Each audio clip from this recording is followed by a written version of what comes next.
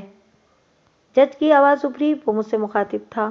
Bag صاحب، آپ لیاقت آباد والا ایڈریس متعلقہ عدالتی عملے کو نوٹ کرا دیں۔ عدالت اس امر کی تصدیق کرے گی۔ پھر وہ براہ راست وٹنس باکس میں کھڑی شکیلہ سے پوچھنے لگا، تم اس بارے میں کیا کہتی ہو؟ وہ کٹہرے کی ریلنگ کو مضبوطی سے تھامتے ہوئے بولی، وکیل صاحب جھوٹ بول رہے ہیں، شاہد علی میرے بھائی ہیں۔ پھر وہ آسمان کی طرف دیکھتے ہوئے بولی، یا اللہ، اس جھوٹے وکیل پر تو اپنا قہر نازل فرما۔ یہ مجھ شریف عورت پر کتنے گندے گندے الزام لگا رہا ہے۔ پروردگار، اپنے خلاف ایسی باتیں سننے سے پہلے مجھے موت کیوں نہ آ گئی؟ پھر اس نے باقاعدہ سسکیاں لے کر رونا شروع کر دیا۔ مجھے شکیلہ کی ہمت اور ڈھٹائی پر سخت حیرت ہوئی، جو سب کچھ اوپن ہو جانے کے باوجود بھی اپنی ہٹ درمی پر ڈٹی ہوئی تھی۔ اگر اس کی جگہ کوئی اور عورت ہوتی تو اب تک کٹہرے کے فرش پر ڈھیر ہو چکی ہوتی۔ میں نے جج کے حکم کے مطابق لیاقت آباد والے اس گھر کا ایڈریس نوٹ کرا دیا جہاں شکیلہ اور شاہد علی کی شادی ہوئی تھی۔ یہ میری انتھک محنت اور ریسرچ کا ثمر تھا۔ اس سلسلے میں خالد حسین کے دوست سلطان نے بھی میری بھرپور مدد کی تھی۔ وہ خالد کا سچا اور مخلص دوست تھا۔ جناب عالی، میں نے پورے اعتماد لہجے میں جج کو مخاطب کیا، حقیقت یہ ہے کہ مظلومہ شکیلہ اور شاہد علی بنیادی طور پر مجرمانہ ذہنیت کے حامل ہیں۔ اتفاق سے ان کے ملاپ نے ان کی منفی ذہنی صلاحیتوں کو جلا بخشی اور انہوں نے ایک خطرناک منصوبے کے تحت خود کو بھائی بہن ظاہر کر کے تنے تنہا مالدار بوڑھوں کا شکار شروع کر دیا۔ حنیف خان ان کا پہلا نشانہ تھا اور منظور حسین دوسرا، لیکن قبل اس کے کہ منظور حسین کسی راز زندگی کی بازی ہار جاتا، ملزم کا معاملہ بیچ میں آ گیا۔ اگر ملزم ان کی کھوج میں لگ جاتا تو ان کا بنا بنایا کھیل خراب ہو سکتا تھا، لہٰذا انہوں نے پہلی فرصت میں ملزم کو اپنی راہ سے ہٹانے کا فیصلہ کر لیا۔